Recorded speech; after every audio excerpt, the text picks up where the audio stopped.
మనము కొన్ని విషయాలు ఈరోజు నేర్చుకోవడానికి మనం కలిసి వచ్చాం. ఇంకా రావాల్సిన వేళ కూడా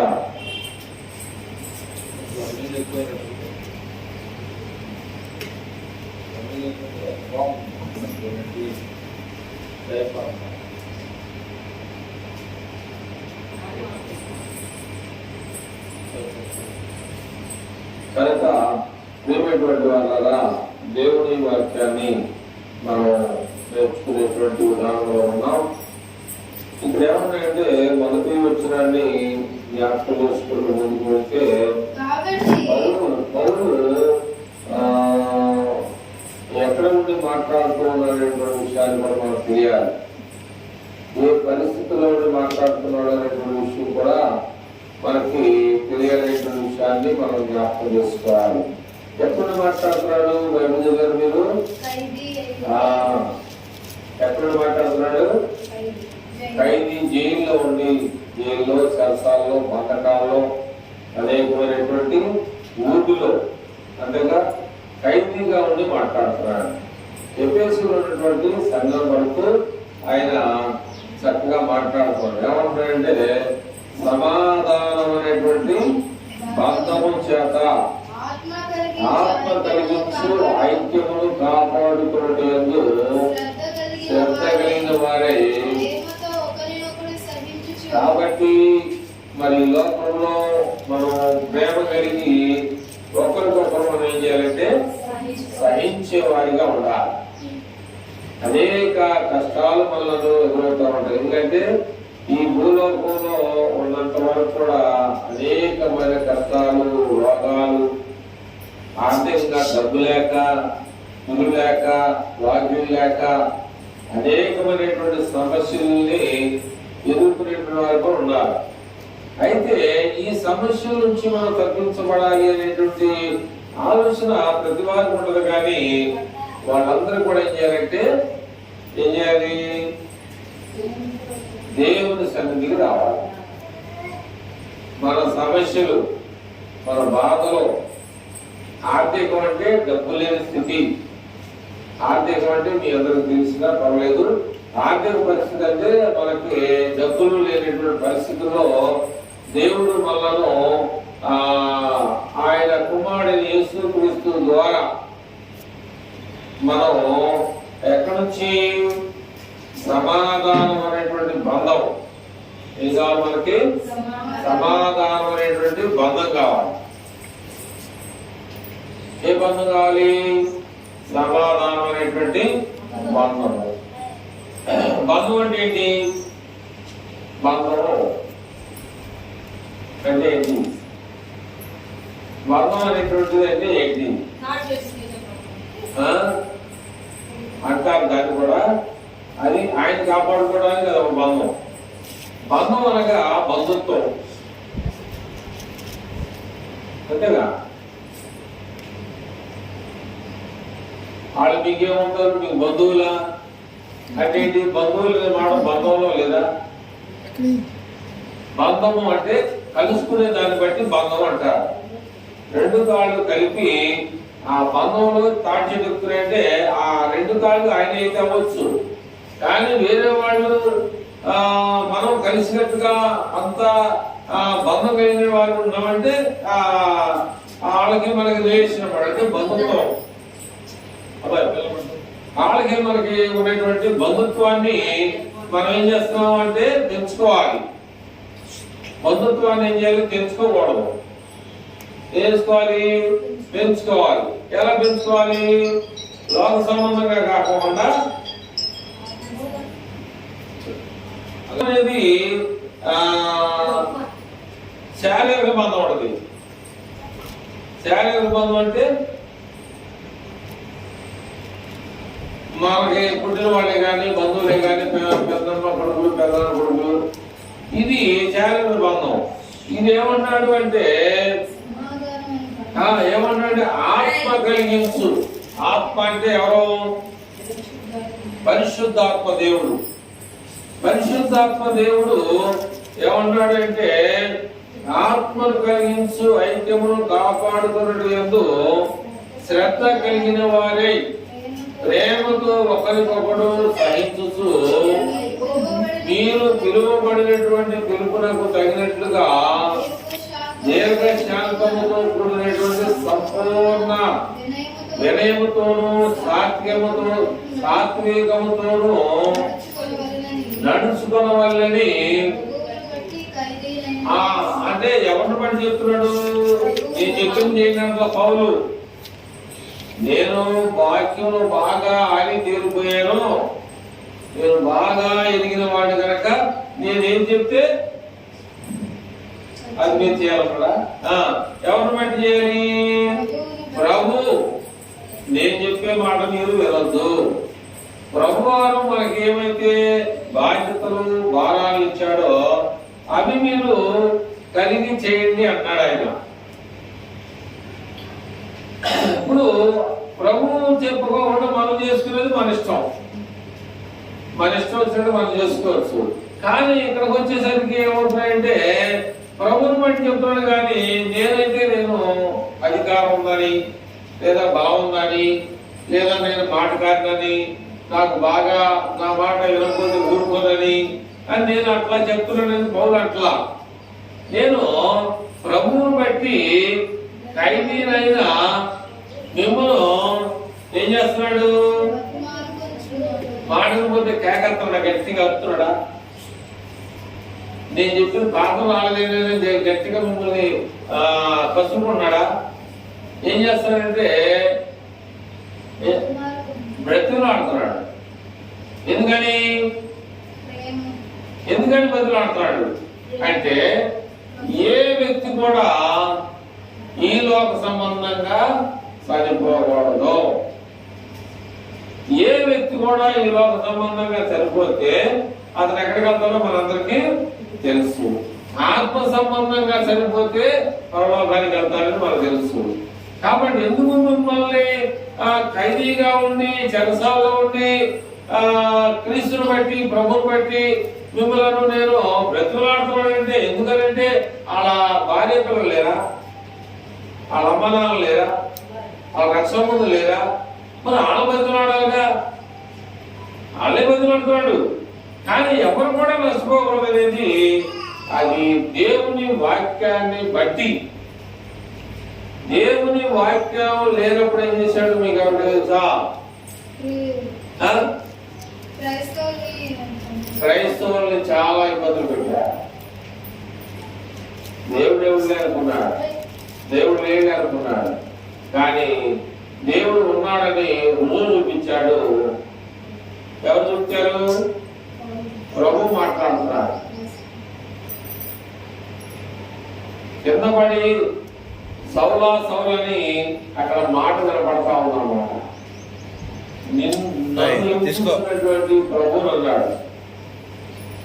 దేవుణ్ణి ఇంపించాడు ఆయన, దేవుణ్ణి బాధ పెట్టాడు. అట్లాగే మనం ఏం చేయాలంటే దేవుని వాక్యం అది ఈరోజు ఒక మాట మనం చెప్పాలి అంటే చాలా జాగ్రత్తగా మనం ఆలోచన చేయాలి. 9వ చూడదమ్మా. ఆరోహణమాయను అనగా ఆయన భూమి యొక్క క్రింది భాగములకు దిగినని అర్థమించుతున్నది కదా. ఇక్కడ ఒక మాట మనం చూద్దాం. ఏమని?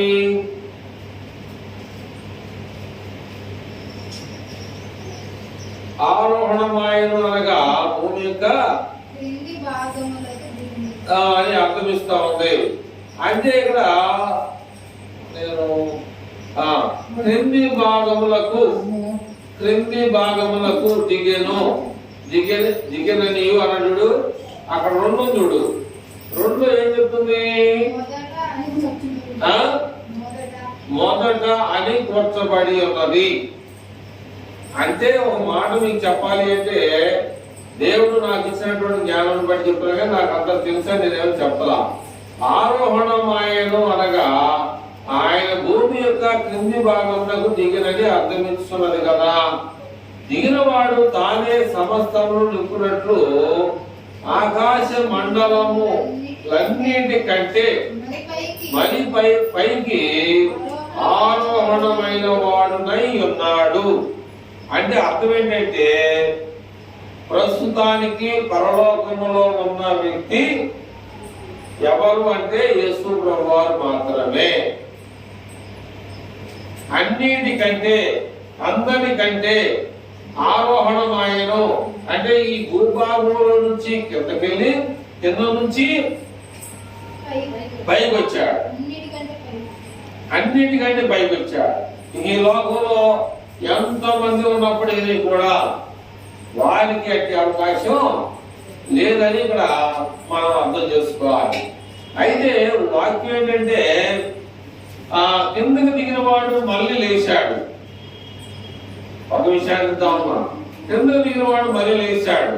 అయితే లేచి ఏం చేశాడు అంటే ఎప్పుడు లేచాడు? మరి ఎప్పుడు లేపడ్డాడు? ఎప్పుడు లేచాడు? ఈ రోజు అనగా ఆదివారం నాడు ఆయన పెద్దల గాడే లేచాడు. ఆదివారము నాడు అందరూ లెక్క మునుపు ఎవ్వరు లెక్క మునుపు ఎవ్వరు కూడా కబలతో కాబడినటువంటి పరిస్థితుల్లో మగ్దలేని మరి ఏమనుకున్నారంటే యేసు ప్రభువు వారు లెక్క ముందే లెగుస్తానని చెప్పాడు కదా, ఆయన లెక్క ముందే నేనే వెళ్ళి చూడాలనేటువంటి ఆలోచన పెట్టుకుంది. కానీ వెళ్ళింది. కానీ ఏమైంది? ఆయన అందరికంటే ముందు లేవబడి సమాధి ఖాళీగా ఉంది. అక్కడ ఉన్న దూతలు ఇద్దరు దూతలు ఏం చేస్తున్నారంటే మీరు ఎవరిని ఎదుగుతున్నారంటే చనిపోయినటువంటి యేసు ప్రభువారిని ఎదుగుతా ఉన్నాం, ఆయన లేస్తారని చెప్పాడు కదా, మేము ఆయన కొరకు మేము వచ్చాము అనేటువంటి విషయాలు చెప్తే ఆయన మీరు చెప్పినట్టుగా ఇక్కడ లేడు, ఆయన లేపడ్డాడు. అదే మనం నేర్చుకునేటువంటి మాట అంటే 9వ వచనంలో 10వ వచనంలో ఆరోహణం ఆయన అనగా ఆయన భూమి యొక్క క్రింది భాగములకు అనగా మొట్టమొదటిగా కిందకి వెళ్ళిపోయి మమ్మల్ని పైకి దిగి వచ్చినట్టుగా మనం అక్కడ 9-10 వచనాలు మనకి వివరంగా తెలియజేస్తూ ఉంటాయి. కనుక మనల్ని కూడా ఆయనతో పాటు తీసుకెళ్ళాలనేటువంటి తాపత్రయము దేవునిది. అందుకనే అన్నాడు, నేను దేవుని పోలి నడుస్తున్నాను కనుక మీరు నన్ను పోలి నడుస్తున్నారని నడవమని పౌలు చెప్పాడు. అయితే అంత నిజాయితీగా ఉండమంటే ఆ మాట మాట్లాడాడు. అలాగే మనకు కూడా ఏంటంటే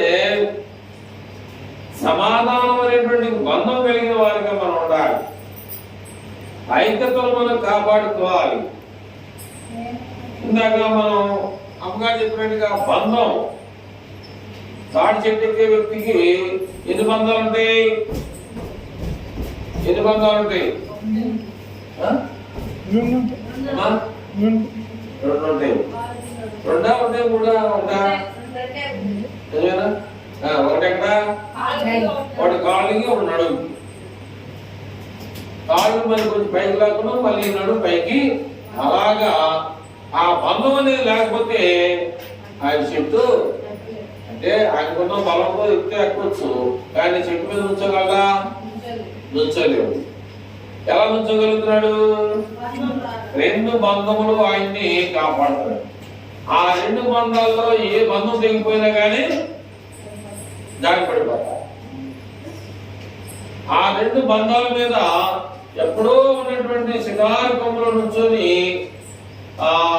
తన ఏమంటారంటే కుల వృత్తి పని చేసుకుంటూ ఉన్నాడు.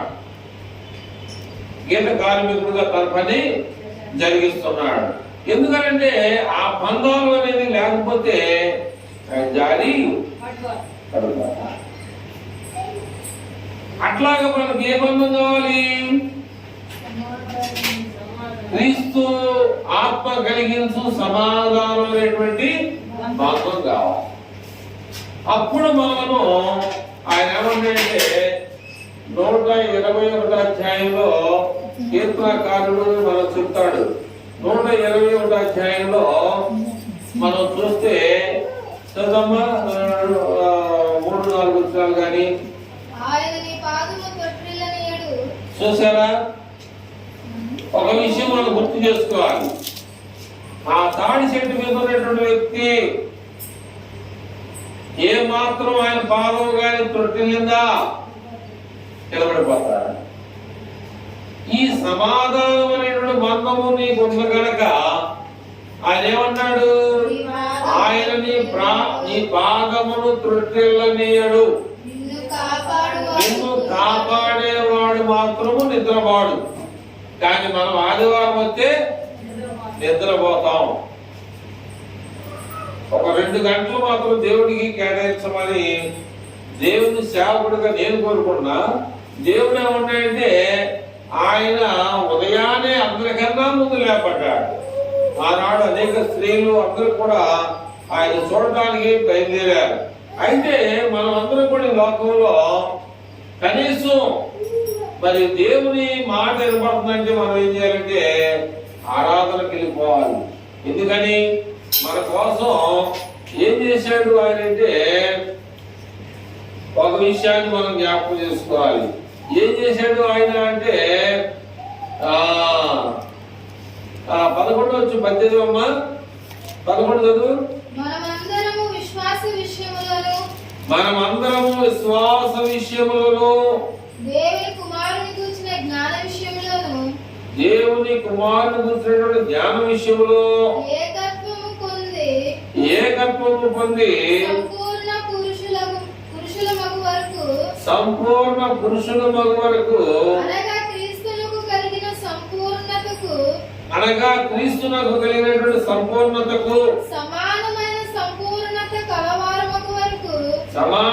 సంపూర్ణత గలవారము వరకు ఆయన ఎలాగ నియమించను. అది కాదు మనకు కావాల్సింది.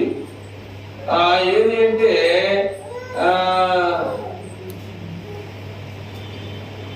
7వ వచనం చదువుదాం.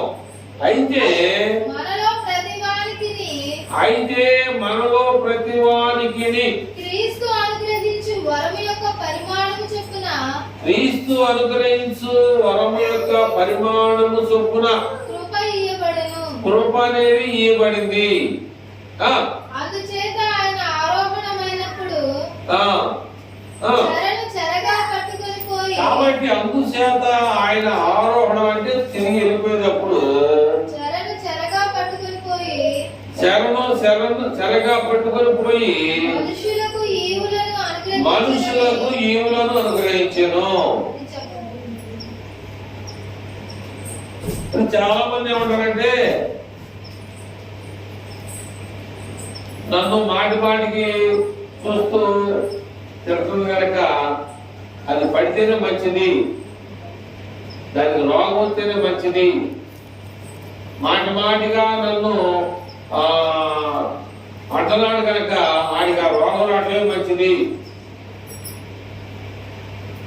దేవుడు ఈ మాటలో నీకేం గుర్తొస్తుంది? ఎవరికైనా గుర్తొస్తుంది? నీకేమన్నా చదువుకున్నావు కదా, ఎవరైనా గుర్తొస్తుందా? మ్యాచెస్ కానీ నీకు కానీ ఆయన ఏమన్నాయంటే శరగా తీసుకొని వెళ్ళిపోయాడు. మనుషులకి శర పెట్టలా. శర అంటే ఏంటి? మరి ఎక్కడ ఉండదు? సెలవు తీసుకొని వెళ్ళిపోయాడు. మనం ఏమన్నామంటే పద్దాకి వచ్చినప్పుడల్లా ఆయన గురించి చూడకూడదని చెప్పేసి మనం ఏం చేస్తామంటే శరని తెచ్చుకుంటాం. శరను పోగొట్టుకోవట్లా. అర్థంతో సుధాకరం శర అంటే సోదరం అన్నమాట చెప్పాలంటే. ఆయన ఏం చేయండి శరను తీసుకొని వెళ్ళిపోయాడు.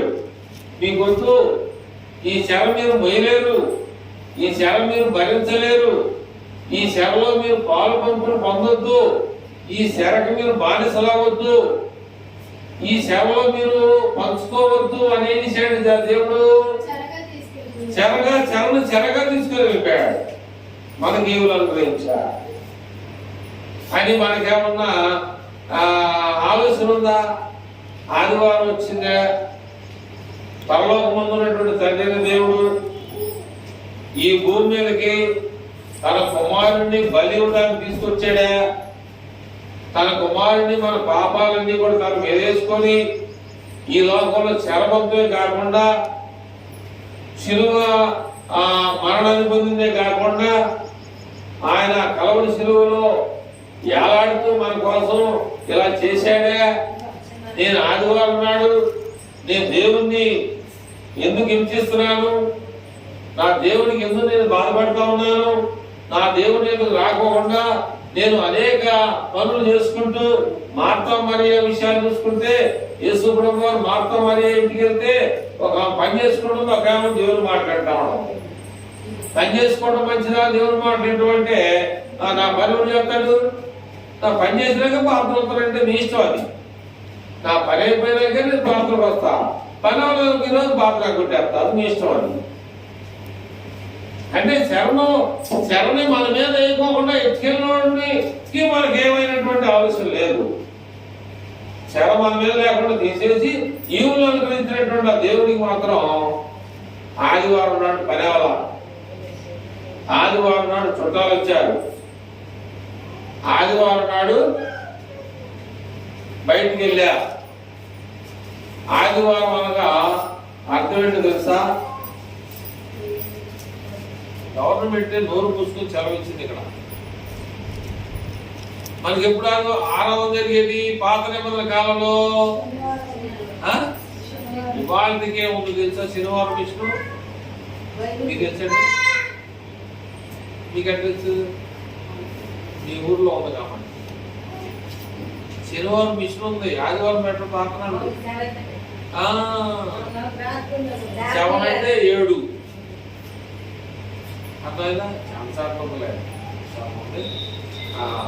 అది కూడా ఒక మిషనే, అది కూడా మంచిదే. అది కూడా కానీ ఏంటంటే పాత నిబంధనని వాళ్ళు ఫాలో అవుతూ ఉంటారు. అర్థమైనా? పాత నిబంధన యొక్క విధానం దాన్ని ఏమంటారంటే శనివారాన్ని సబ్బాతు అని, పాత నిబంధన యొక్క సబ్బాతు దినము, శనివారాన్ని సబ్బాతు దినం అని అక్కడ వారు ఎంచుకున్నటువంటి విధానం అది. కాబట్టి ఆదివారం ఎందుకు చేయాలి అనేటువంటి దానికి వస్తే మనం 8వ అధ్యాయము మత్తయి సువార్త 8వ అధ్యాయం మొదటి చదివితే ఏముంటది? మత్తయి సువార్త 28వ అధ్యాయం మొట్టమొదటి చదివితే ఏముంటది? విశ్రాంతి దినము గడిచిపోయిన తరువాత ఆదివారమున తెల్లవారుచుండగా, అంటే ఆదివారానికి ముందు రోజు ఏ రోజు? జ్యోతి, ఆదివారానికి ముందు రోజు ఏ రోజు? విశ్రాంతి దినం గడిస్తే, విశ్రాంతి దినము గడిచిన తర్వాత తెల్లవారుతుండగా ఆదివారం. ఆదివారమున తెల్లవారుచుండగా మగ్దలేని మరియు వేరొక మరియు సమాధిని చూడటానికి వచ్చారు. చూడండి, ఇదిగో ప్రభువు దూత పరలోకములో నుండి దిగి వచ్చి రాయిని పక్కన పెట్టి, ఆ దూత పరలోకం నుండి వచ్చిన దూత ఆ రాతి మీద కూర్చుంది. ఏం కలిగింది? ఎందుకు కలిగింది? ప్రభు వారు రాయి దొర్లింపబడిన తర్వాత చచ్చిపోయినటువంటి శవం ఏమయ్యాడు అంటే మరలా తిరిగి మనిషి అయ్యాడు. పరలోకం నుండి దేవుడు ఆయనకి మరలా ఆత్మనిచ్చాడు. పరలోకం నుండి మళ్ళీ ఆత్మనిచ్చాడు. అంటే అంతకుముందు వచ్చినటువంటి ఆత్మ దేంతో వచ్చాడు? అంతకుముందు వచ్చాడు, భూలోకంలో ఉన్నాడు. ఎలా వచ్చాడు? శారీరకంగా వచ్చాడు, అందరిలాగా పుట్టాడు. అందరిలాగా జన్మ అందరికీ ఎలా ఉందో, తల్లి గర్భంలో నుంచి మనం ఎలా వచ్చామో ఆయన కూడా అలా వచ్చాడు. అయితే ఇప్పుడు ఎలా వచ్చాడు? రాయి పొరలింపబడిన తర్వాత ఆత్మ రూపంగా బయటకు వచ్చాడు, ఆత్మ స్వరూపిగా బయటకు వచ్చాడు. ఇక ఆయన ముట్టుకుంటానికి వీలు లేదు, ఆయన శరీరధారి కాదు. రెండోసారి తినలేసిన తర్వాత ఆయన శరీరధారి కాదు, ఆయన ముట్టుకోవడానికి వీలు లేదు. ఎందుకని అంటే ఆయన దేవుని ఆత్మ దూత ద్వారా ప్రాణాన్ని కలిగి మరలా తిరిగి లేపడ్డాడు. ఇంకేమవుతాడు?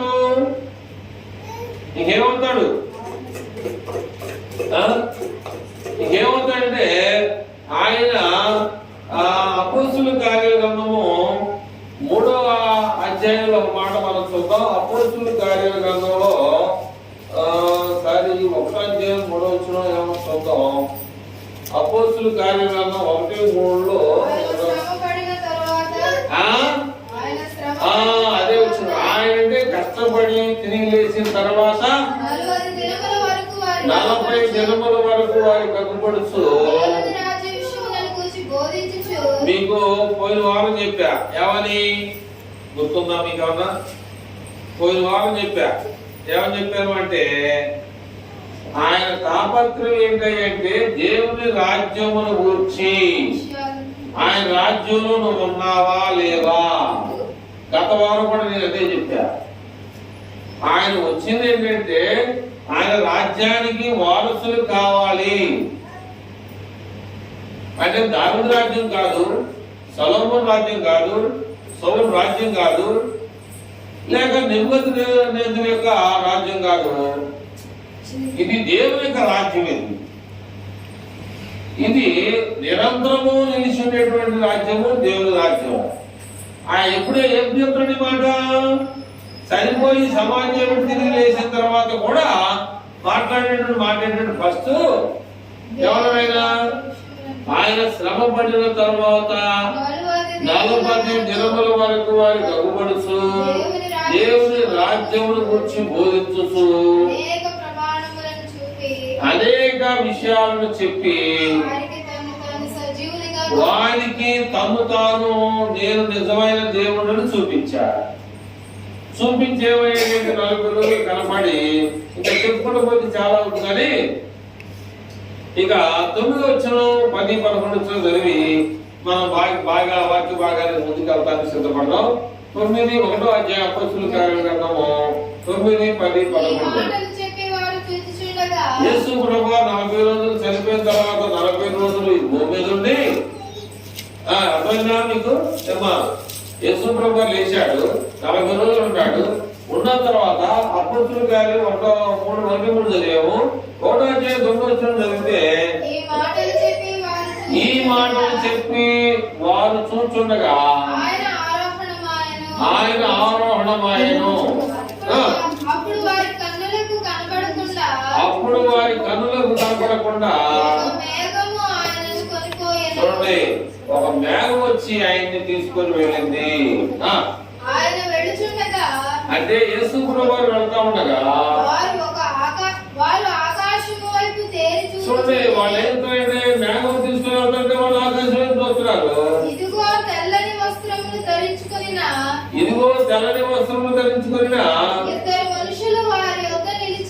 ఇద్దరు మనుషులు వారి దూతేమో రాయి మీద ఉంది. ఇక్కడ వెళ్ళిపోతా ఉంటేనేమో ఇద్దరు మనుషులు వచ్చేసి గలిలయ మనుషులారా మీరెందుకు నిలిచి ఆకాశం వైపు చూస్తున్నారు? మీ వద్ద నుండి పరలోకానికి వెళుతున్నటువంటి యేసే ఏ రీతిగా పరలోకానికి వెళ్ళడం మీరు చూస్తున్నారు, ఆ రీతిగా ఆయన ఎందుకు వస్తాడు? పైన తన రాజ్యం అనేటువంటి సంఘంలో ఉన్న వాళ్ళందరినీ కూడా తీసుకొని వెళ్ళడానికి మరలా వస్తాడు.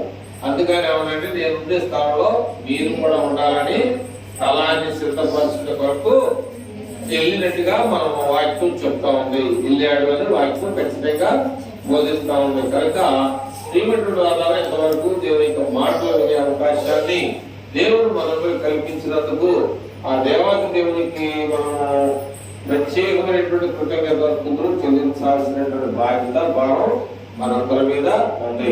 మనమే కాదు, మన భర్తల కోసం, భర్తలు భార్యల కోసం, భార్య భర్తలు బిడ్డల కోసం ప్రార్థన చేసి వారి స్థితులను మంచి మార్గంలో నడిపించడానికి, మనం బిడ్డల కోసం కన్నీరు కాచి ప్రార్థన చేయడానికి దేవుడు ఇచ్చినటువంటి అవకాశాన్ని ఎవరు కూడా వినియోగించకుండా ఉండద్దు. అందరూ కూడా ఉపయోగించి మన బిడ్డలు, మన కుటుంబం, మనతో పాటు మన ఇరుగు పొరుగు వారు కూడా మరి మంచిగా ఉండాలనేది దేవుని ఉద్దేశం కనుక ఆ ప్రకారంగా మనం అందరూ కూడా ఏం చేద్దాం, మనం సమాధానం అనేటువంటి బంధాన్ని క్రీస్తు ద్వారా మనం సంపాదించుకొని ఆ క్రీస్తు ప్రేమను మరి ఆ సమాధానాన్ని మనం కలిగి ఉండాలని చెప్పేసి ఆ ప్రభుత్వించినటువంటి ఆదేశాలని, ఆదేశం అంటే చెప్పడం అన్నమాట, ఆదేశం అంటే చేయమని చెప్పేదాన్ని ఆదేశించడం. అది ఆయన ఇచ్చిన ఆదేశాలు నేను కాదు, దేవుడు చెప్పే విషయాలు మీరు నేను కూడా నాది. ఎందుకంటే నేను కూడా సేవకుడే కావచ్చు, కానీ మనందరం కూడా ఒకే విధానం, నాకు ఎక్కువ లేదు మీకు తక్కువ, అందరము సమానతత్వం కలిగిన వాడిగా ఉన్నాము, ఉండాలి అని ప్రభు వారు మనకి ఖచ్చితమైనటువంటి హెచ్చరికని మనం పొందాలని ప్రభు పేట మీకు తెలియజేస్తూ మరి ప్రార్థన చేసుకుని ముందుకు వెళ్ళడానికి ప్రయత్నం చేద్దాం.